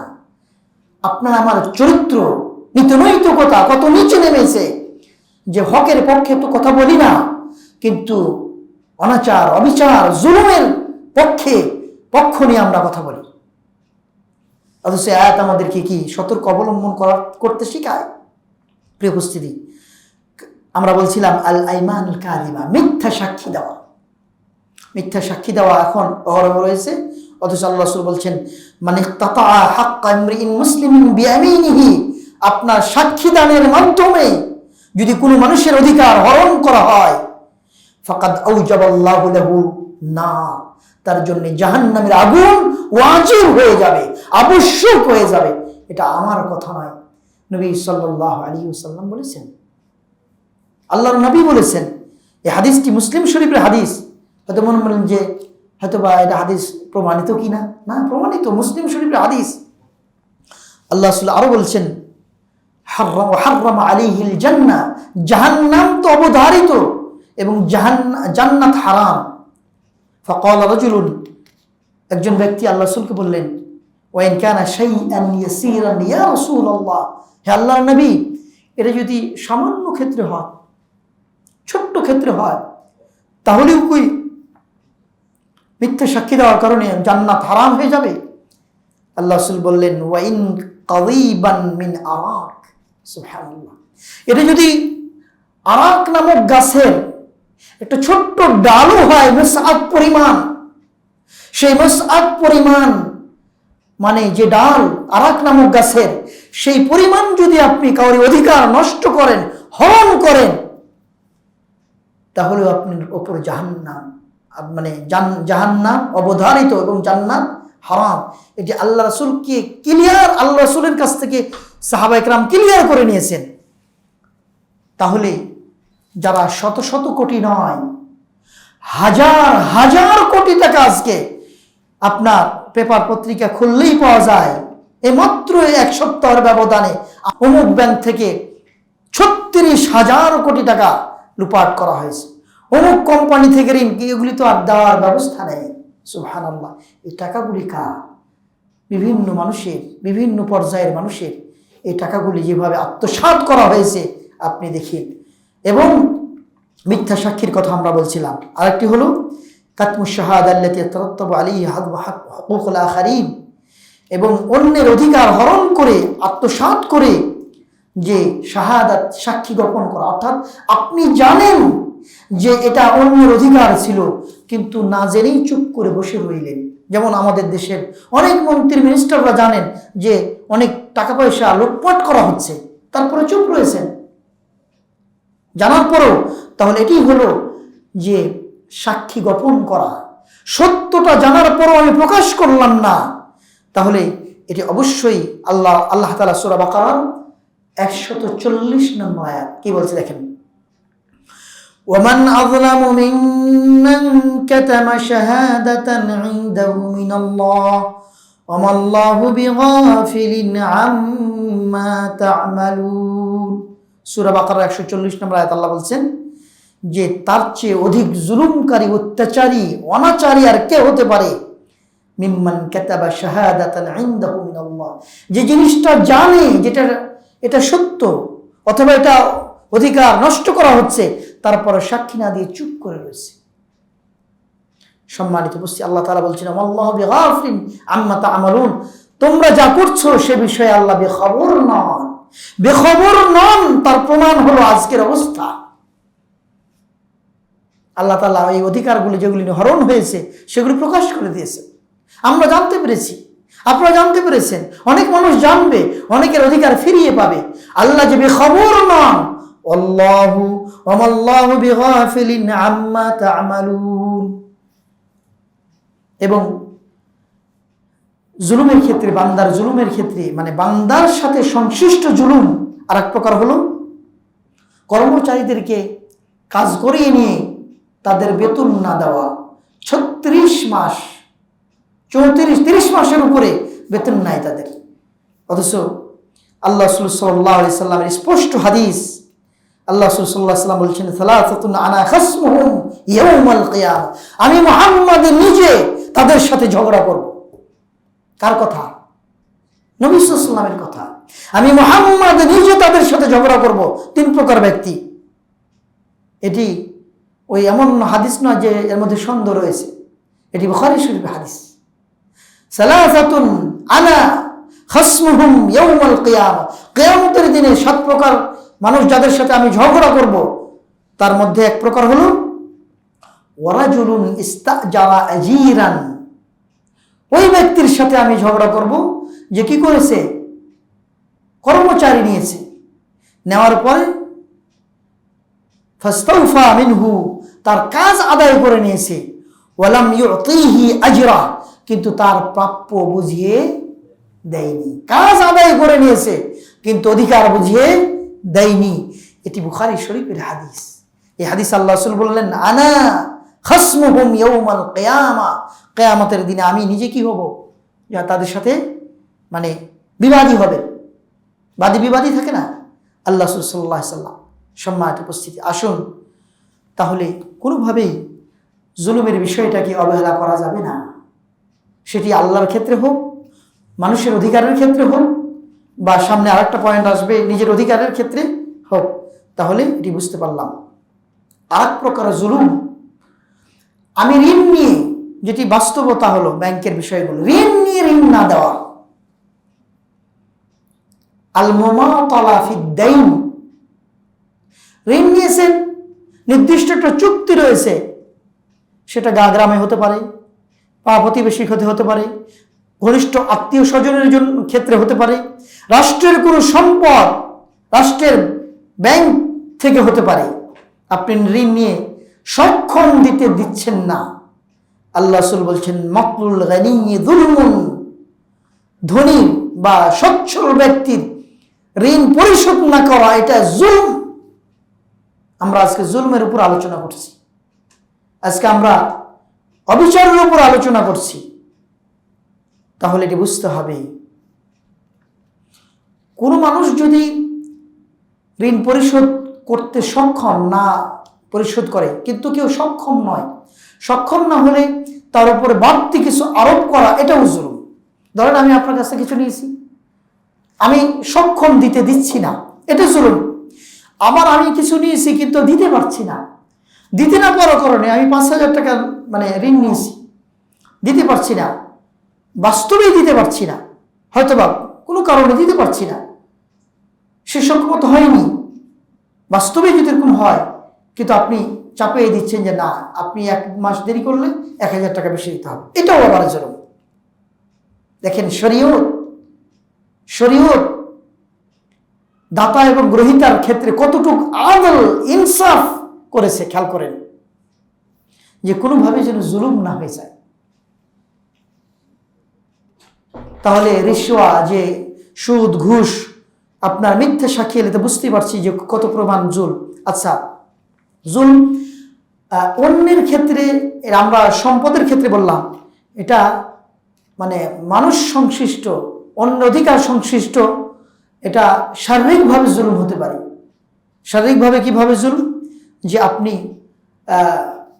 আপনার যেটা অধিকার ছিল না, উদ্ধত আচরণ করে কারোর উপর কি করেছেন, ব্যত্রাঘাত করছেন, অথবা হত্যা করছেন, অথবা এরকম কিছু শারীরিকভাবে নির্যাতন করাটা কি নিঃসন্দেহে জুলুম। আপনি মনে করলেন যে না, জুলুম শুধু টাকা পয়সার ক্ষেত্রে জুলুম হবে, কিন্তু অন্যের অধিকার, বিশেষ করে শারীরিকভাবে টর্চার করা, ওটাও কি জুলুম। আল্লাহ সাল্লাল্লাহু আলাইহি ওয়াসাল্লাম তিনি যেমন ক্লিয়ার করেছেন, এবং আল্লাহ তাআলা বলেছেন, ওয়ালা তাকতুলুন নাফসাল্লাতী হারামাল্লাহু ইল্লা বিল হক, তোমরা কোনো আত্মাকে হক মানে নির্দিষ্ট অধিকার ছাড়া কোনোভাবেই হত্যা করো না। আল্লাহ রাসূল সাল্লাল্লাহু আলাইহি ওয়াসাল্লাম তিনি বলেছেন, কাউকে ব্যত্রাঘাত করা, কাউকে মারা, কারোর উপর উদ্ধত আচরণ করা, এটাও জুলুম। মান দারাবা সাউতান যুলমান ইকতুসা মিনহু ইয়াউমাল কিয়ামা, কেউ যদি কোনো ব্যত্রাঘাত কাউকে করে, কিয়ামতের দিন অবশ্যই তাকে তার শাস্তি পেতে হবে। মনে করলেন দুনিয়াতে আমি কারোর উপর উদ্ধত আচরণ করলাম আর হয়তোবা মাপ পেয়ে গেলাম, অন্যের অধিকার যদি হয় অবশ্যই আপনাকে কি করতে হবে, সেটা অধিকার রক্ষা করতে হবে। আল্লাহ রাসূল সাল্লাল্লাহু আলাইহি ওয়াসাল্লাম শুধু মানুষের ক্ষেত্রে বলেছেন এমনটি নয়, আপনি একটু খেয়াল করেন যে মানুষের বাইরে পশু প্রাণী, সেই ক্ষেত্রে আল্লাহ রাসূল খেয়াল করেছেন। আল্লাহ রাসূল বলেছেন, লা তুআদ্দুন্নাল হুকুকা ইলা আহলিহা ইয়াউমাল কিয়ামা, কিয়ামতের দিনে তোমাদের অধিকার অবশ্যই অন্যকে পরিশোধ করতে হবে। এমনকি হাত্তা ইউকাদা লিশাতিল জালহা মিনাশ শাতিল কারনা, এটি বিশুদ্ধ হাদিস। বলা হয়েছে যে যেই ছাগলের মানে শিং নাই, শিংবিহীন ছাগল আর শিংওয়ালা ছাগল, দুই ছাগলের মাঝে আল্লাহ ইনসাফ প্রতিষ্ঠা করবেন কিয়ামতের দিন। দুনিয়াতে শিংওয়ালা ছাগলটা শিংবিহীন ছাগলটাকে গুঁতা দিয়েছে, দিয়ে তাকে ক্ষতি করার চেষ্টা করেছে। কিয়ামতের দিনে শিংবিহীন ছাগলটাকে শিংওয়ালা বানিয়ে দিবেন, আর শিংওয়ালা ছাগলটাকে শিংবিহীন বানিয়ে দিয়ে আল্লাহ তাআলা প্রতিশোধ নেওয়াবেন। এটি আল্লাহ রাসূলের হাদিস। আপনি কি চিন্তা করেছেন যে মানুষের অধিকার আদায় করে, মানুষের অধিকার হরণ করে আপনি মাপ পেয়ে যাবেন? আর আমরা একটু আগে হাদিস বললাম যে আল্লাহ রাসূলের মেয়ে যদি চুরি করত, আল্লাহ রাসূল বললেন, আমি নিজে মুহাম্মদ, আমি আমার মেয়ের হাত আমি কেটে দিতাম। কিন্তু বড় বড় গুলাকে ছেড়ে দেওয়া হয়, এটা তো চুরির পরিমাণ। কিন্তু আমরা দেখছি হাজার হাজার কোটি টাকা যেখানে আত্মসাৎ করা হচ্ছে, জুলুম, অন্যায়ভাবে, অবিচারভাবে সেটিকে নেওয়া হচ্ছে। প্রিয় উপস্থিতি, জুলুম হতে পারে, বাড়ি ঘরে জুলুম হতে পারে, আপনার পরিবারেও জুলুম হতে পারে। একজন পিতা, একজন মাতা সন্তানের উপরে জুলুম করতে পারে। কিভাবে? সন্তানের অধিকার হলো তাকে লেখাপড়া শেখানো, কিন্তু তার ব্যবসা বাণিজ্য দেখার জন্য লেখাপড়া বাদ দিয়ে তার সন্তানকে সেই ব্যবসায় প্রতিষ্ঠানে যদি জোর করে তাকে আদব কায়দা শিক্ষা না দিয়ে তাকে যদি মূর্খ করে রাখে, অবশ্যই এর জন্য এটা এক প্রকার জুলুম। আল্লাহ তাআলা কোরআনে কারীমে বলেছেন, সূরা তাহরিমের 6 নম্বর আয়াত সম্ভবত, যে তোমরা জাহান্নামের আগুন থেকে নিজেকে মুক্ত করো, ও আনফুসাকুম ওয়া আহলিকুম নারা, জাহান্নামের আগুন থেকে মুক্ত করো। আলী ইবনে আবি তালিব রাদিয়াল্লাহু তাআলা তিনি বলেছেন যে কিভাবে মুক্ত করতে হবে, আল্লিমু আওলাদাকুম ওয়া আদিবুহুম, তোমরা তোমাদের সন্তানদেরকে শিক্ষা দাও, তোমাদের সন্তানদেরকে শিক্ষা দাও আদব কায়দা। তো সন্তানদেরকে আদব কায়দা শিক্ষা দিতে বলছে আলী ইবনে আবি তালিব। এই আয়াতের মানে জাহান্নামের আগুন থেকে নিজে কিভাবে বাঁচবেন, সন্তানাদি পরিবার পরিজনকে কিভাবে বাঁচাবেন, এর দিক নির্দেশনা আলী রাদিয়াল্লাহু তাআলা বলছেন যে সন্তানদেরকে দিন শিক্ষা দেওয়ার মাধ্যমে, আদব কায়দা শিক্ষা দেওয়ার মাধ্যমে, ইলম শিক্ষা দেওয়ার মাধ্যমে জাহান্নামের আগুন থেকে তাদেরকে কি করবেন, বাঁচাবেন। তাহলে এই অধিকার যদি আপনি রক্ষা না করেন তাহলে আপনি জুলুম করলেন। আপনি কি করলেন, জুলুম করলেন। সেজন্য একজন অভিভাবক সন্তানের উপরে কি করতে পারে, জুলুম করতে পারে। এর বিপরীত একজন সন্তান পিতামাতার উপর জুলুম করতে পারে, করছে, বর্তমান সমাজে অহরহ হচ্ছে। একজন পিতার অধিকার হলো বাবাকে মানে সন্তানরা তাকে সম্মান করবে, সম্মানরা তা বৃদ্ধ বয়সে পরিণত বয়সে দেখভাল করবে, কোনোভাবেই তারা মানে তাকে কষ্ট দিবে না। আল্লাহ তাআলা বলেছেন যে উফ শব্দ পর্যন্ত কষ্ট দিবে না। তাহলে কি মারপিট করা বৈধতা আছে? উফ শব্দ পর্যন্ত কোরআনে নিষেধ করেছেন, তাহলে কি এর চেয়ে বেশিটা করার সুযোগ আছে? না। এই জিনিসগুলি খেয়াল করতে হবে। যেমন অত্যাচারী হতে পারে একজন সন্তান, তেমনিভাবে একজন পিতাও হতে পারে। সেই ক্ষেত্রে একজন স্বামী অত্যাচারী হতে পারে স্ত্রীর উপরে, তেমনিভাবে একজন স্ত্রীও স্বামীর উপর অত্যাচারী হতে পারে। যাদের টাকা পয়সা, হয়তো বিয়ে শাদী হয়ে গেছে, একজন দরিদ্র মানে পরিবারের সন্তান একজন ধনী ঘরের মেয়ের সাথে বিবাহ শাদী হয়ে গেছে, অনেক ক্ষেত্রে দেখা যায়, আমরা দেখেছি। আমি যখন বাকিতে দায়িত্ব পালন করতাম, বহু মানুষ এসে আমাদেরকে অনেক মনের কথা, মানে বাকির মতো একটি জায়গা খুলে মেলে অনেক কথা বলে ফেলতো, নিজের অজান্তে অনেক কথা বলে ফেলছে, সে খেয়াল করে নাই। এরকম অনেক ক্ষেত্রে হয়েছে। তো দেখা গিয়েছে যে অনেক ভাই আমাদের স্ত্রী কর্তৃক নির্যাতিত। বাস্তবে কিভাবে? টাকা পয়সা পাঠাইছে, টাকা পয়সা তার ভাইয়ের আত্মীয় স্বজনকে দিয়ে ফেলছে, ভাইয়ের অ্যাকাউন্টে, মানে স্ত্রীর ভাইয়ের অ্যাকাউন্টে অথবা স্ত্রীর বাবার অ্যাকাউন্টে, শ্বশুর বা শালকের অ্যাকাউন্টে, কিন্তু আর টাকা ফেরত পাচ্ছে না। তো বিভিন্নভাবে তাকে হয়রানি করা হচ্ছে। এগুলি এক প্রকার কি জুলুম, এটা বিশ্বাস করতে হবে আমাদের। প্রিয় উপস্থিতি, ইমাম জাহাবি রাহমাতুল্লাহ আলাইহি বলেছিলেন, আয-যুলমু ইয়াকুনু বিআকলি আমওয়ালিন নাস, মানুষের সম্পদ হরণ করে নেওয়ার মাধ্যমে জুলুম হতে পারে। ওয়াখযুহা যুলমান ওয়া যুলমুন নাস বিদ-দারবি ওয়াশ-শাতমি ওয়াত-তাআদ্দি ওয়াল-ইসতিতালা আলা দুআফা, যারা দুর্বল তাদের উপরে গালিগালাজ করা, আপনার মারপিট করা, উদ্ধত আচরণ করা, এই সব কিছু জুলুম। এগুলির একদিন আপনাকে মানে হিসাবের সম্মুখীন হতে হবে। একটা ছাগল যদি তার শিং দিয়ে গুঁতো দেওয়ার কারণে, আঘাত করার কারণে, দুনিয়াতে আঘাত করার কারণে পরকালে আল্লাহ রাসূল বলছেন, হাত্তা ইউকাদা লিশাতিল জালহা মিনাল শাতিল কারনা, শিংওয়ালা এবং শিংবিহীন দুই পশুর মধ্যে যদি তিনি ন্যায়পরায়ণ মানে এর দৃষ্টান্ত উপস্থাপন করতে পারেন, মানুষের ক্ষেত্রে করবেন না? অবশ্যই করবেন। প্রিয় উপস্থিত, আসুন জুলুমের ক্ষেত্রে সংক্ষিপ্তভাবে কয়েকটি পয়েন্ট আমরা জেনে নিই। মুসলিম মনীষীগণ কি বলেছেন? এখন কোরআনে সুন্নাহ থেকে আমরা বললাম, মুসলিম মনীষীগণ কি বলেছেন? তারা বলেছেন যে মান দাআ লিযালিমিন বিল বাকা, জালেমের জন্য স্থায়ী হওয়ার জন্য তাকে সহযোগিতা করলো বা দোয়া করলো, ফাকাদ আহাব্বা ইউসাল্লাহ ফি আরদিহি, আল্লাহ তাআলার জমিনে অপরাধ হোক সেটা সে কি করলো, মানে প্রমাণ করলো বা সেটা সে ভালোবাসলো। তাহলে আমাদের সমাজে যারা অনাচার, অবিচার, অন্যায়, জুলুম, নিপীড়নের সাথে, নির্যাতনের সাথে যারা জড়িত, তাদের হাতকে যারা শক্ত করছেন, তারাও এর ভাগীদার, তারাও এর ভাগীদার। আরেকজন মুসলিম মনীষী বলেছেন উযকুর ইনদা যুলমি আদলুল্লাহি ফিক, জুলুম করার সময় আল্লাহ তাআলার ইনসাফটা স্মরণ করবে।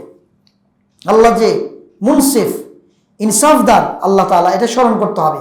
ওয়া ইনদাল কুদরাতুল্লাহি আলাইক, এবং আপনি কাউরি উপর টর্চার করতে সক্ষম, এই সক্ষমতার সময় আল্লাহ তাআলার সক্ষমতার কথা বিবেচনা করবেন।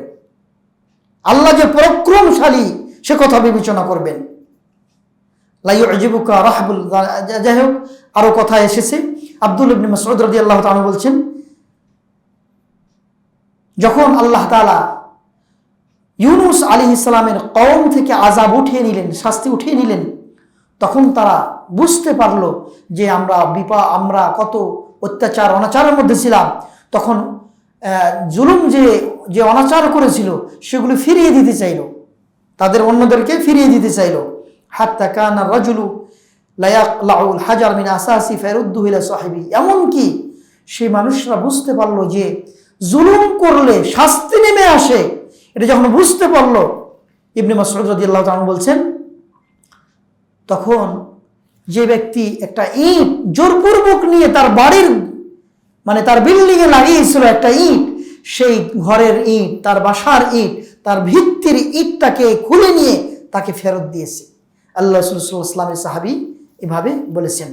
প্রিয় উপস্থিতি, আল্লাহ রাসূল সাল্লাল্লাহু আলাইহি ওয়াসাল্লামের সাহাবী আবু দারদা রাদিয়াল্লাহু তাআলা আনহু উক্তি রয়েছে, এভাবে ওমর রাদিয়াল্লাহু তাআলা আনহু উক্তি রয়েছে, ওয়াত্তাকি দাওয়াতাল মাজলুম, তোমরা মাজলুমের দোয়া, যে দাওয়াত বা যে দোয়া, সেখান থেকে বেঁচে থাকবে। কারণ মাজলুম তো আপনার পক্ষে দোয়া করবে না, আপনার বিপক্ষেই দোয়া করবে। মাজলুম যিনি অত্যাচারের শিকার হয়েছে, এবং মাজলুমের দোয়া আল্লাহ বিফলে ফেরত দেন না। তার প্রমাণ হলো আল্লাহ রাসূল আরেকটা হাদিস আমরা শুরুতে বলেছিলাম যে মুসলিম হলে তার দোয়া কবুল করবেন, বিষয়টি না এমনটি নয়, অমুসলিম মাজলুম ব্যক্তির দোয়া আল্লাহ কবুল করবেন। তাহলে আমাদের কি অমুসলিম ব্যক্তিকে জুলুম করতে শেখায়? আমরা আমাদের দেশে যারা হিন্দু, বৌদ্ধ, খ্রিস্টান যারা রয়েছে, তাদের আমরা গির্জায় বা তাদের উপাসনালয়কে আমরা হামলা করতে পারি? এখান থেকে এটা শিক্ষা দেয় না, কখনো শিক্ষা দেয় না। তাহলে বুঝতে হবে, আমরা যারা খুব বেশি আবেগী হয়ে আমরা এগুলি করে থাকি, সেটা অবশ্যই খেয়াল করবেন। ইমাম ইবনে তাইমিয়া রাহমাতুল্লাহ আলাইহি চমৎকার একটি উক্তি করেছেন যে ইন্নান নাস লাম ইয়াতানাযাউ ফি আন্না আকিবাতু যুলমি খীমা, পৃথিবীর মধ্যে এমন কোনো মানুষ নাই যে তার জানা নাই যে জুলুমের সর্বশেষ পাওনা যে খারাপ হয়। পৃথিবীর সমস্ত মানুষের জানা আছে জুলুম করলে আর পরিণতি খারাপ হবে। তার বাস্তব প্রমাণ আমরা হাড়ে হাড়ে টের পাচ্ছি। ওয়া আকিবাতুল আদলি কারীমা, এবং আপনার ন্যায়পরায়ণতা যে আপনার শেষ পরিণতি, এটা সব সময় সম্মানজনক হয়। সেজন্য আজকে দেখেন, যারা কিছুদিন আগে বা হয়তো কাল পরশুর মধ্যেই আমি একটা উক্তি শুনছিলাম, একজনের সাক্ষাৎকার। একজন ব্যক্তি বলছে, আমার এত বড় একজন বিশ্ববিদ্যালয়ের টিচার, বর্তমানে বিশাল একটা দায়িত্ব পেয়ে গেছেন, বলছে আমার মাত্র 3টা আমার ট্রাউজার আছে। তিনি যদি অত্যাচারী হতেন আজকে পাকড়াও হতেন না, তিনি তো পাকড়াও হতেন। কিন্তু আজকে সম্মান দান করলেন, মানুষরা তাকে সম্মানিত করলো কিভাবে? তা সেইভাবে হয়তোবা প্রকাশ পায়নি বা ওভাবে হয়নি বা করেন নাই, ওইভাবে অসঙ্গতির সাথে জড়িত নন। তিনি আপনার কি বলে যে খারাপ কিছুর সাথে ওভাবে জড়িত না, সেজন্য আল্লাহ তাআলা হয়তোবা সম্মানিত করেছেন। উনি বলছেন আমার মাত্র 3টা ট্রাউজার, আরো কিছু কথা বলেছেন। তো এখান থেকে স্পষ্ট হয় যে আপনি যদি ন্যায়পরায়ণতার সাথে চলেন, উদ্ধত আচরণ না করেন, আল্লাহ তাআলাকে সাক্ষী রেখে সবসময় আপনি নিজেকে সংযমী রাখেন, অবশ্যই আল্লাহ দুনিয়াতেও আপনাকে সম্মানিত করবেন, আখিরাতেও আপনাকে কি করবেন? সম্মানিত করবেন।